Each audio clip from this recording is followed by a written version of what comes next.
I turned 87 yesterday. 87. So that's nearly 3 decades past the midlife crisis. My name is Walter, and I'm looking back at the mountain I just climbed.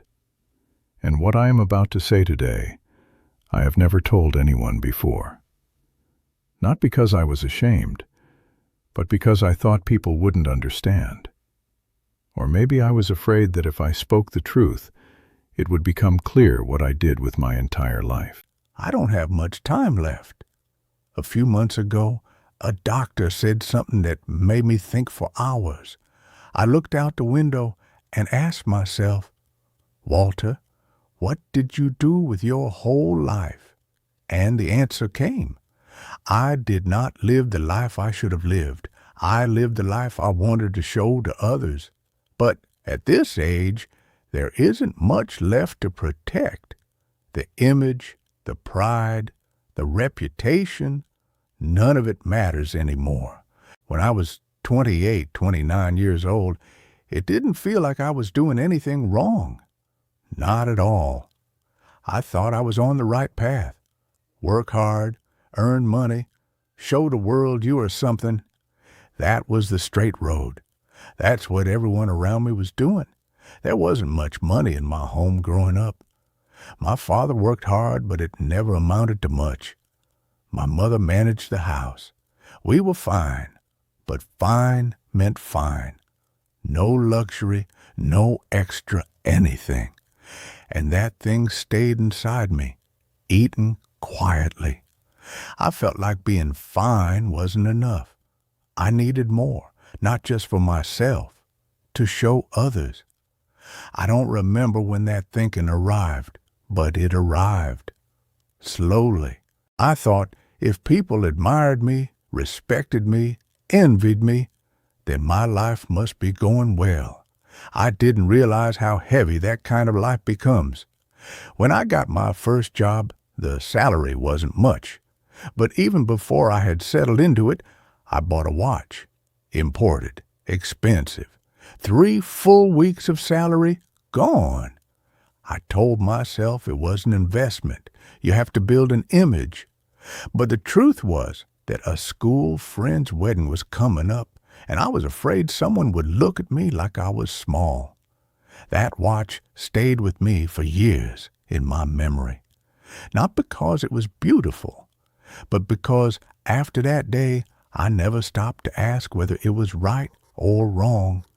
I just kept moving forward, one thing after another, for image, for show. I took a house on loan. I didn't need to. I was doing fine in a rental. But people kept asking, Walter, you still haven't bought your own place? So I bought one.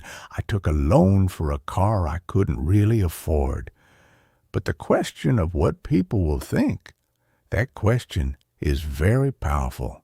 It makes a person do things they never truly wanted to do. There was a friend of mine, Jacob. We studied together, worked together in our first jobs, and for a few years after marriage, we even lived in the same neighborhood. Jacob was different from me. He never thought about what people would think of him. He was straightforward, clear. If he didn't need something, he didn't need it. If something was out of reach, he didn't chase it. Sometimes I didn't like his way of thinking. I thought he was a little weak, a little too simple. I was wrong. Jacob's home always had ease in it. His wife was happy. His children were happy.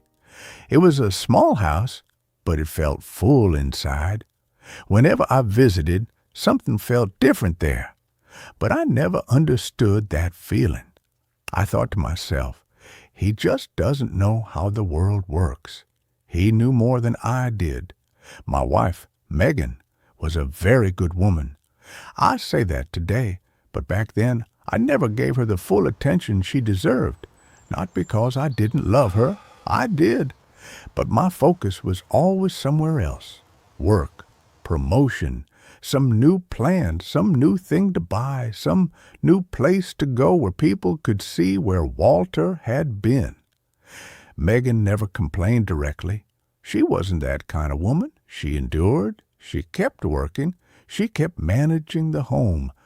But sometimes at night, she would say things that I still remember to this day. She used to say, "Walter, sometimes it feels like we are together, but you are somewhere else." I would laugh it off, or change the subject, or say I was very tired. I never truly listened. Our weekends were not for rest. They were for maintaining the life I had built. Overtime, extra projects, side work, always more. I told myself I was doing it for the family. But the truth was, I wanted to be seen as successful. The years moved the way years do when you're not paying attention, quietly, without announcing themselves. The children grew up, they went to school, then college, then their own lives. I thought I was giving them everything. Good school, decent house, clothes that looked presentable, shoes that didn't embarrass them. I remember signing papers for furniture once, knowing the payments would stretch us thin. But when guests came over and said, "This place looks amazing," I felt relieved. For a moment, the pressure felt worth it. But giving things is not the same as being present. My son, he's in his 50s now. When he calls, the conversation is short, polite. The way you talk to someone you respect but don't know deeply. I did that. I made that distance without realizing it. I was providing for him while he was growing up, yes, but I wasn't sitting with him. I wasn't asking him what he was feeling, what he was afraid of, what he was dreaming about. I thought providing was enough. I was wrong about that, too. Somewhere in my late 40s, I started to notice something. The people I had spent so much energy impressing, they weren't really around. The ones I had attended their functions and weddings and parties, spending money I didn't always have, wearing things I bought for the occasion, those people didn't call me when things got hard. When Megan, my wife, got sick the first time, it was quiet. Nobody came. A few phone calls, some polite words. That was it. I sat in that hospital waiting room alone for 3 hours one evening, and I looked around and I thought, who would I call right now if I needed someone? And I went through the names in my head, one by one, and most of them, I realized, knew Walter the image, not Walter the man. I had built something very carefully for 30 years, and what I had built was a version of myself that people recognized but didn't know. Megan passed 9 years ago. I won't talk about it too long because even now it is not easy. But I will say this. In her last months, she was tired, but she was peaceful. She had made peace with her life in a way I had not. And one afternoon, she held my hand and she said, "You work so hard, Walter. I just wish some of that had been for us." She didn't say it with bitterness. That's what stays with me. She said it like she was just telling me something she had always known, something she had quietly accepted long ago. I couldn't speak. I just held her hand. And that moment, that quiet, plain, devastating moment, is when I finally understood what I had been doing all those years. Not in theory, not as an idea. In my body, in my chest, I had spent my life performing for an audience that wasn't even watching closely. And the one person who was always there, who saw everything, who loved me without needing me to be impressive, I had made her feel like she came second. After she was gone, The house changed. Not physically, but the feeling of it changed.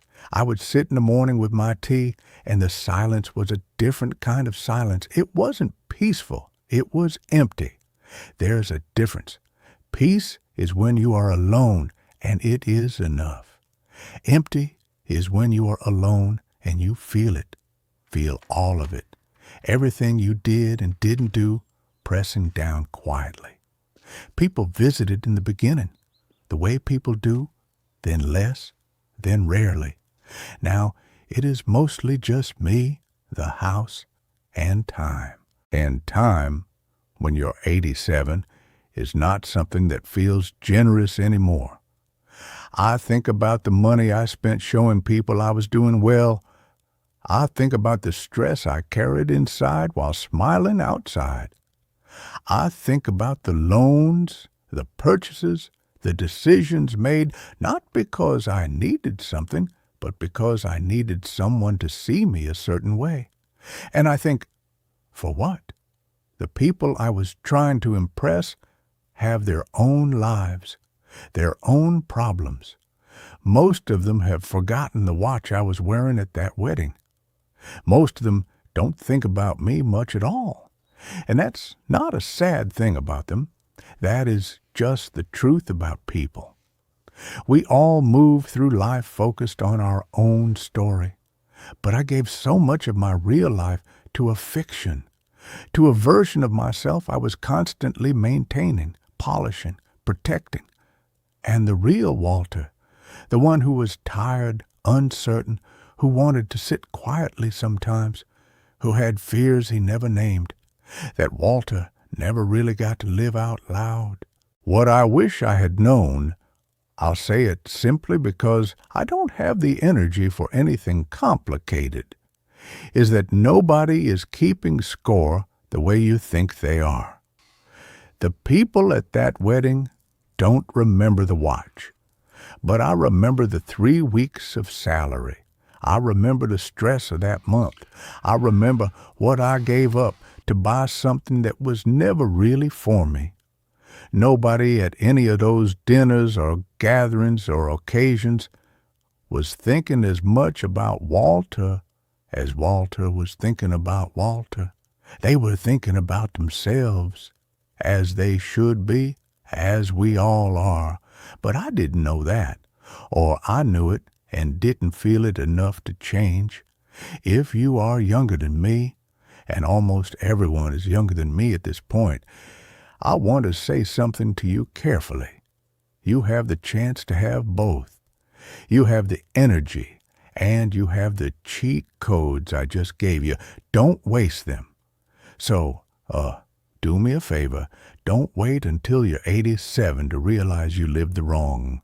The life you perform for others and the life you actually live are two different things. And for a while, you can convince yourself they are the same, that the image and the person are aligned, that showing success is success, that looking happy is close enough to being happy. But they are not the same, and the longer you perform, the more distant you become from yourself.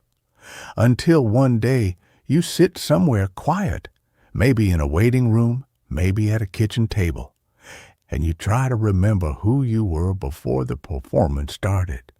And it's hard to find him. I am not telling you not to want things. Wanting is human. I'm not telling you to stop caring about your life or your work or your future. I'm telling you to be careful about who you are doing it for. Because the answer for most of my life was other people. And those other people, most of them, are not here now. Most of them never knew me the way Megan, my wife, knew me. Most of them never gave back what I gave trying to impress them. And Megan, she didn't need me to impress her. She needed me to be there. I was there physically, but in the way that matters, I was somewhere else too often. If you take nothing else from what I said today, take this one thing. The people who will actually sit with you when everything falls apart, Those are the only people worth living for, not the ones watching from a distance, not the ones who clap for your image. I know it now. At 87, sitting alone at this table, and that is the loneliest kind of knowing there is. If this story touched you, subscribe to the channel. If you want to share your own story, the link is in the description. Your story may be next.